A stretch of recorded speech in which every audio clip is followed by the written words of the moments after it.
A lot of people are afraid to taste raw spices, but the best way to know if a spice is in good shape or is fresh is to taste it. Depending on what you are cooking, you don't just grab spices because you have all the spices in your cabinet. Do you think that Ghana in general is over abusing the ginger garlic onion blend? Definitely. I think Ghanaians are over abusing it. I call it the trio, ginger garlic onion. Is salt a spice? Salt is not a spice. Yeah. More than jollof.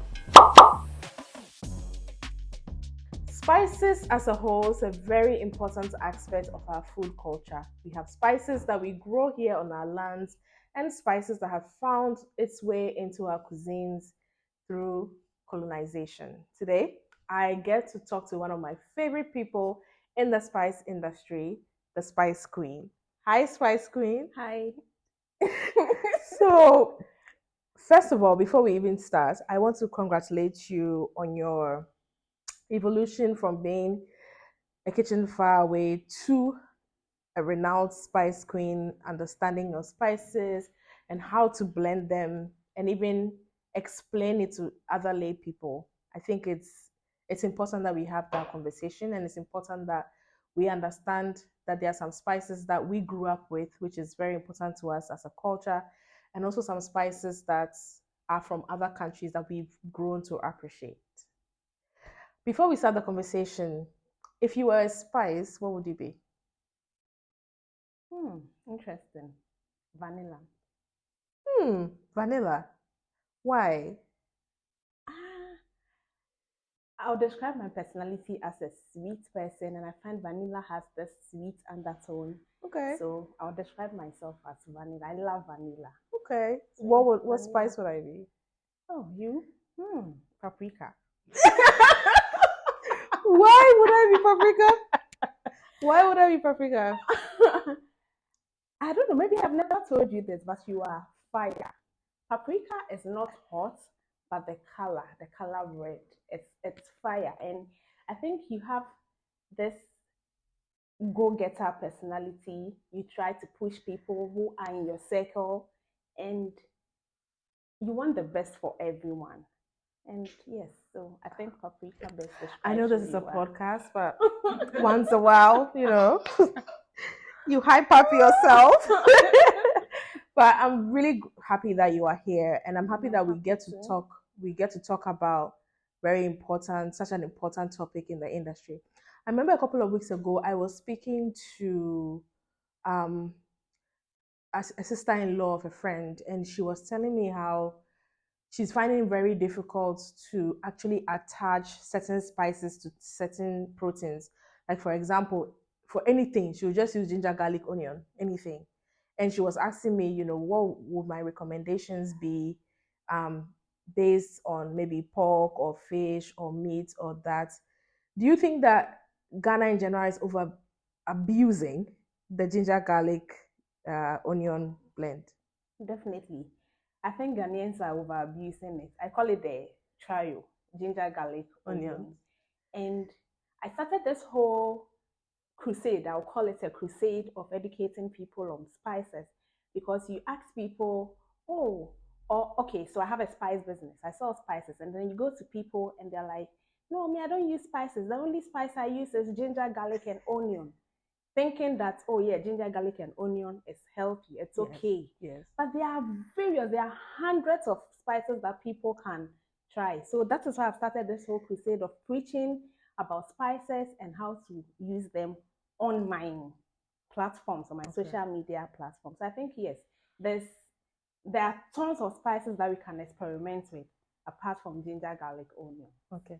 Before we talk about like spices and the ones that we use in powder form or in fresh form, one of the things I'm very intrigued when it comes to flavor building is like spicing your food with protein and fermenting it. So, for example, that would be like kakao, Kobe, and all those things. Would you term them as spices? Yes, they are spices. So, dawa dawa is also fermented. Yes. It's used as a flavor, and spices are they are things that add flavor and enhances the taste of. So anything I think that enhances the taste, I'll term it a spice. So I think all these things are spices. Yes. So they enhance and then they add flavor to your dishes. So they are all spices. Okay. So, what are some of your favorite spices to use? My favorite spice, I think, right now, and it changes. My favorite spice right now would be calabash nutmeg, and a lot of people, a lot of people confuse that with nutmeg in general. But I like calabash nutmeg, and I like star anise, but I think it's a little overpowering. So before we go to the spices that are mild, are your favorite spices to use right now? My favorite spices to use. Oh, my favorite spices to use. Maybe my spice mixes. I use them in everything. So maybe I'll just let you know what are my spice mixes because currently it's all I use for everything. Okay. So fennel. I love to use fennel. And I think one spice that a lot of people have been sleeping on. Okay. Cloves. Cloves. I love cloves. Okay. And I love it not just because it adds taste or flavor, it has tons of medicinal purposes. Okay. So cloves. And yeah, I love cinnamon. Yeah. Yes, I'm big on cinnamon. Yeah. Okay. Before we talk about flavor profiling, I also want to talk about some of the spices that you just mentioned. For instance, fennel, like, is it grown here? Is it a locally grown? What are some of the locally grown spices? And what are some of the spices that we get from, Togo, Nigeria, and all those other places? Yeah. So I find that I go to the market, local market, and then I talk to this market women because I'm so interested in knowing where our spices are coming from. But I get to the market and I ask these questions and I'm not really getting where these spices are coming from. Apart from the herbs that I know that some people grow their own herbs in their houses, I think there's also a place in Volta region that these herbs are grown. Okay. But for the spices, I don't think any of the spices are grown in Ghana. That's interesting. Yes, it's interesting. None of the spices are grown here? They are, but not in a large scale. Okay. My mom has a cinnamon tree in our house. Okay. So yes, I think some of these spices people grow in their homes, but not on a large scale. I'm yet to, maybe someone knows where I will find a spice grower in Ghana. So if anyone knows a spice grower in Ghana, I don't know. So it could be fair to say. I know turmeric. I know a turmeric farmer, okay, but I don't know of any other spice farmer. Maybe someone. This knows. Is what, like, very interesting information that we grow the spices in Ghana, but they are not grown on large quantities. Yes. But I mean, for spices like cayenne pepper and those things, I know we have some chili pepper. Yeah. We have some farmers, but the rest of the ones, popular ones like curry powder and whatnot, we get them either produced by companies who are here or in China, or we actually import them. Yes. Wow. Most of our spices are imported. Wow. Most of our spices. So that means that our spices don't come in its full potency. Yeah. Because if it's imported, it will take God knows how long on a ship to get here. And by the time it comes here, it's actually lost a lot of, the smell and the benefits of using a spice. That's true. So I've had complaints from friends telling me they kept their spices and there are moths in it, there are insects coming out of the spice. And I asked them, did you expose it to moisture? No. Did you expose it to light? No. Did you expose it to heat? And the answer is no. And so then you ask, so what am I doing wrong? So it's some of these processes that the spice has to pass through to get to us that makes the spice go bad easily or faster. How do you take care of your spice? You mentioned moisture. You mentioned sun. Yeah. The sun. Yeah, light. If you bought a spice from Medina Market or bought a spice jar, what do you do? How do you take care of it? Interesting. So I source my spices from the best people, and this is because a lot of people are afraid to taste raw spices. But the best way to know if a spice is in good shape or is fresh is to taste it. Okay. So you taste your whole spices and you would know. That's before you buy it? Before you buy it. Okay. Once you bring it home, what do you have to do? So once you bring it home, you make sure to enhance the flavor more. if you are going to store it whole, Mhm. you just have to keep it in a glass container. Okay. And then you make sure it's tightly sealed. Okay. You don't expose it to air, heat, or moisture. Okay. Before and during the cooking process, you Okay. don't expose it to any of these things. And if you're going to grind it, you toss it on fire first to get the oils and the flavors released from the whole spices. And then you make sure you store it in a jar, sealed, stored in a dark place, and you are good. That's interesting. I mean, I know about it, but I can say that I don't do it all the time. Yeah. But it makes a lot of sense. Yeah, because it's so easy for people to just open their spice and you're cooking. Yes. So just sprinkle on Yes. it. And I think one of the things that we also miss is that if you have a pot of food on fire and you put your spice, it hits it. The heat hits it, which turns into moisture. Yeah. So it can go like moldy or it can kick up within a few months. So then you lose the flavor also because of the condensation that has happened in there. Oh, that's interesting. Okay. So let me go back again to ginger, garlic, and spice. Ginger, garlic, and onions. Okay. Apart from using ginger, garlic, and onions, how can we intensify that flavor profile? What can we add? Are we doing thyme or rosemary? What is it that we can add to make our food a little more flavorful when it comes to those three ingredients? Okay. So depending on what you are cooking, you don't just grab spices because you have all the spices in your cabinet. Okay. So you have to experiment. Using spices is just going a little beyond using ginger, garlic, onion, and pepper. So you experiment beyond that. And then in experimenting, you don't just wake up one day and then you try and add. So you go back to tasting your spices. When you taste your spice, you are going to be cooking fish. You need something citrusy. So then you taste your spice. What undertone does this spice have? Is it citrusy? Is it sweet? What does it have? Then you can decide. So you don't just add everything together. Just go a step at a time. So there are spices that add taste. Wait, hold on. That's like very important information. Let's say it properly. First of all, let's talk about the different spices. There are citrus spices you said already. And then you mentioned another one, which is what? There are spices that add taste. They add taste. So the taste. Yes, taste. Taste. So the undertone is what you mentioned? So citrusy for fish. Okay, for fish. Yes. And then what would you recommend for meat as well? Like beef, goats? For beef, goats, maybe something earthy. Which will be calabash nutmeg. Okay. Yes. There's this spice alligator pepper. Okay. I love it so much. That's for fish because it has citrusy undertone. Okay. Yes. Okay. What about for pork? I know that we love a lot of our pork. Oh, for pork, you can go for fennel. Okay. Because fennel has this sweet undertone, which I love. So you can go for fennel, and then it has a licorice taste. Okay. So then if you don't like the smell that comes from the pork, you can add the licorice from the fennel, and then it will balance it perfectly. I hope we are learning something. Let's talk about salting. Is salt a spice? Salt is not a spice. Yeah?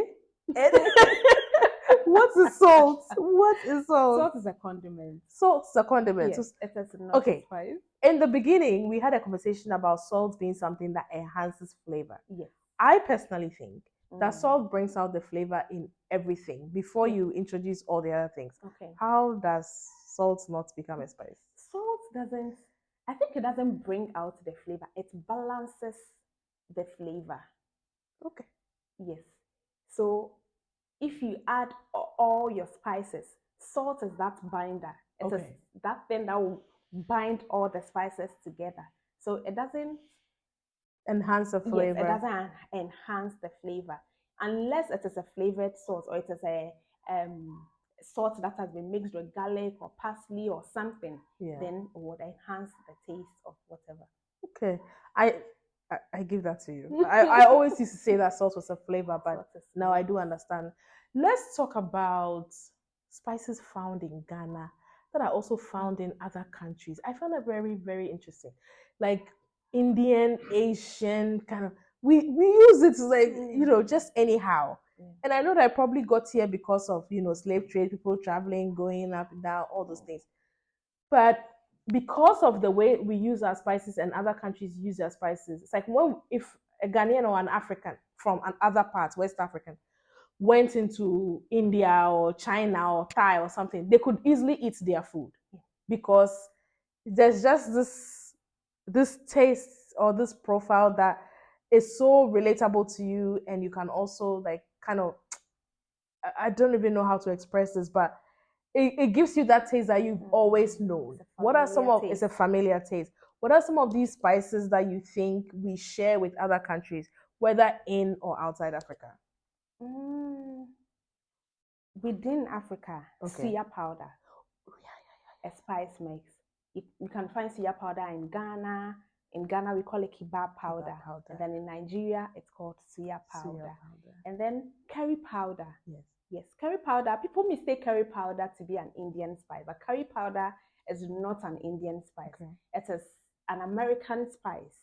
Yes, the Americans wanted to sort of, should I use the word, duplicate the spices and the garam masala or most of the spices that the Indians use. And so they thought, oh, okay, let's bring all the spices, most of the spices that the Indians use, and then they got curry powder. So curry powder is not an Indian thing. It's an American curry powder thing. Is a combination of different spices. Different spices.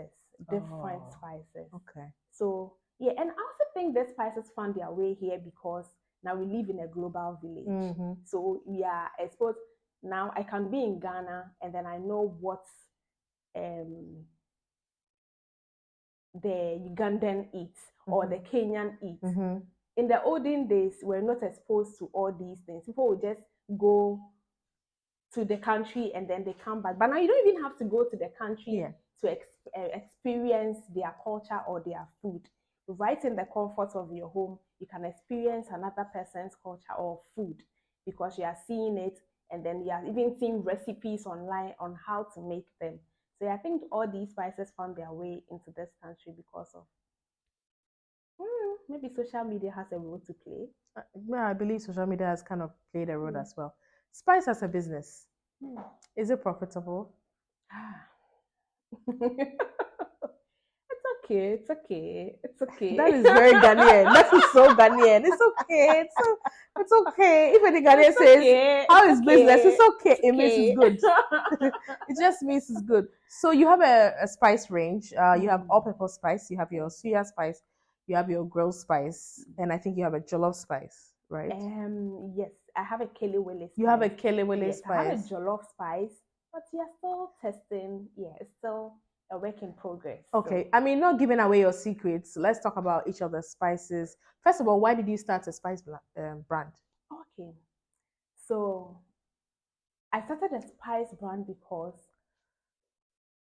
I wanted people to experience flavors beyond ginger, garlic, and onion. Okay. And so I put all my favorite spices together. So then it will be easy for people who can't figure out what spices to use. Okay. It will be very easy for them to grab and then they just go.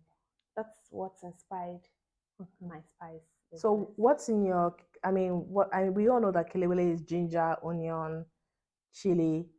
Can you give us one spice that makes your spice blend different? In the kelewele? In your kelewele spice. In my kelewele spice. Oh, you really want me to say that? We are here to help everybody. It's a secret. Okay, that's fine. Okay, no. So, did you mention cloves? No, I did not. Okay, so they are cloves in. They are cloves in that. Okay. Yes. And what about the suya powder? I know that the suya powder, which is Nigerian, they call it suya powder. Yes. I've been told that theirs may taste a little different from ours.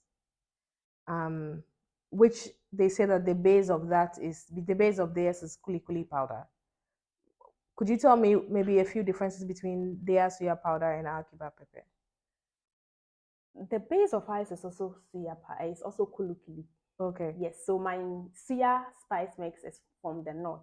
I lived in the north for a while, so I have people in the north who do the suya powder, and then I get it from them. So I have local people in the north who bring me the suya powder. So the base is the same. It's also kulukuli. Yes. So I don't know what the difference is. Maybe the difference might be in the spices, which I'm not so sure about. I don't think there's any difference apart from the name suya and kiba powder. What are some of the things that you can cook with suya powder? I know that it's meat and chicken, but what are some of the other things that you can experiment with when it comes to? I'll leave that to you to say. Why I'll leave that to you to say because you're the one who experiments so much with these spices. So maybe I'll leave that for you to say. Wow. That was just by the way. So suya powder is not just for meat, chicken, fish, or anything. I have a client who told me she put a dash of suya powder in her omelette and it was fire. So I advise people who buy my spice mixes not to stick to the labels. Okay. If I had my way, I would have taken the labels of my spice mixes because the possibilities or the whatever, they are endless. The possibilities with the spices are endless. Just use as the spirit leads you. Just use it as the spirit leads you. It's not, honestly, I've thought of removing the labels because people get so stuck to whatever is written on the spices, and I kind of don't like it. Okay. So just use it in whatever you want to. I have a client who told me, I know I'm going way faster.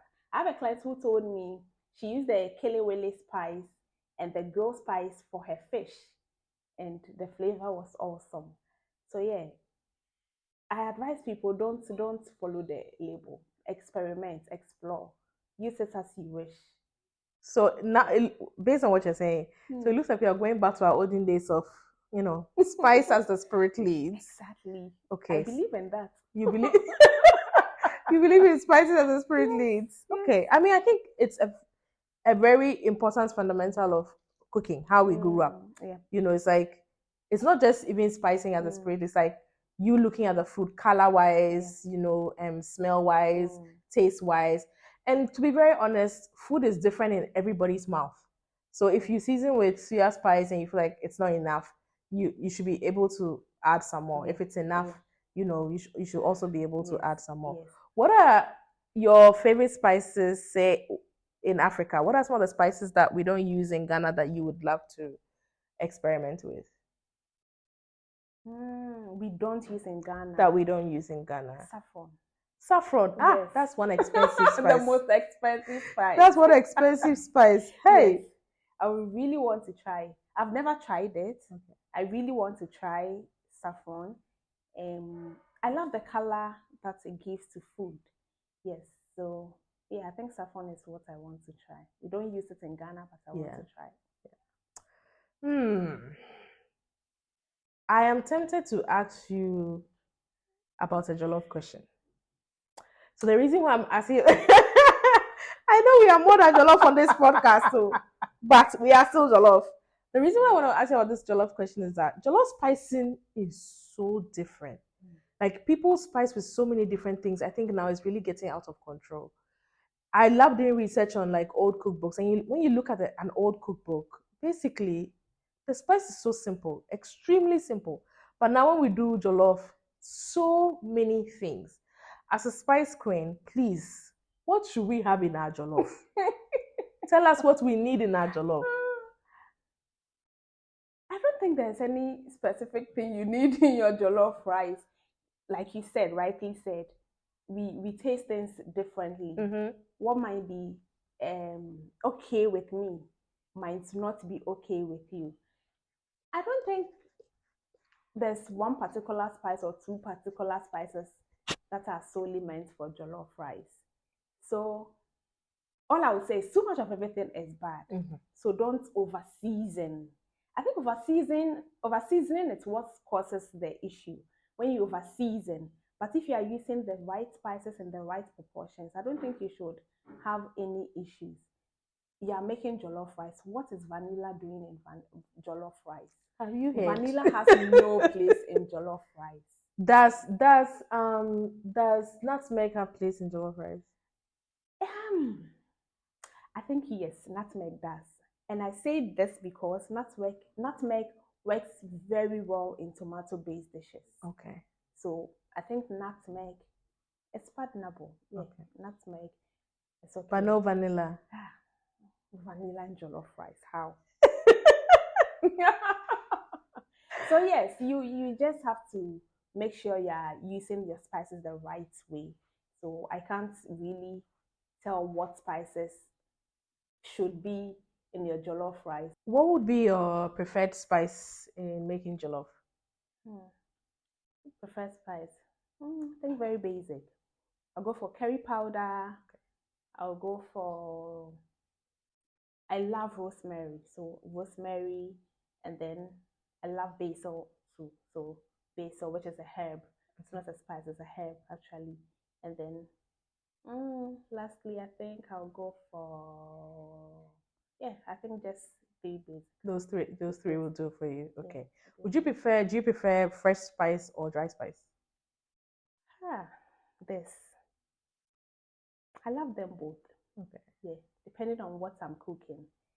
So there's a point in the cooking process that you add your dry spice, and then there's a point that you can add your fresh spice. So I think I love them both, depending on what I'm making. At what point will this be, adding your fresh and your dry spices? Okay, so for fresh spices, it's best you add it towards the end of cooking. Okay. And then I say this all the time. I describe dried herbs as tea bags. You have to give it time to steep. So it is best to use it for dishes that require very long cooking hours. So you put it in the beginning, and then it gives a room to steep into the food to enhance the flavor. So before, we've had a great spice conversation, and before we end this episode, is there anything that you'd like to let listeners and viewers also know about spicing, when it comes to Ghana and also Africa as a continent? Yes, I think I would say go to the market, buy your spices, and experiment with them. Ginger, garlic, onion is not the only spice. So buy your spices, experiment as you want to. Yeah, that's all. Thank you so much. It was Thank you lovely. too. It was spicy having you on. It was spicy having you this episode. We learned so much, and we're really grateful you took some time to come here. Thank you. All right, guys, that has been one spicy episode. Thank you so much for joining us this week. We've had a lovely conversation, learning from the spice queen, all the amazing spices that we can go out and experiment. Please don't forget to subscribe and follow us on any of our social media platforms, and also listen to us on Apple, Spotify, and any of the podcast platforms. This has been Mukasi Chik on the More Than Jollof podcast. Bye.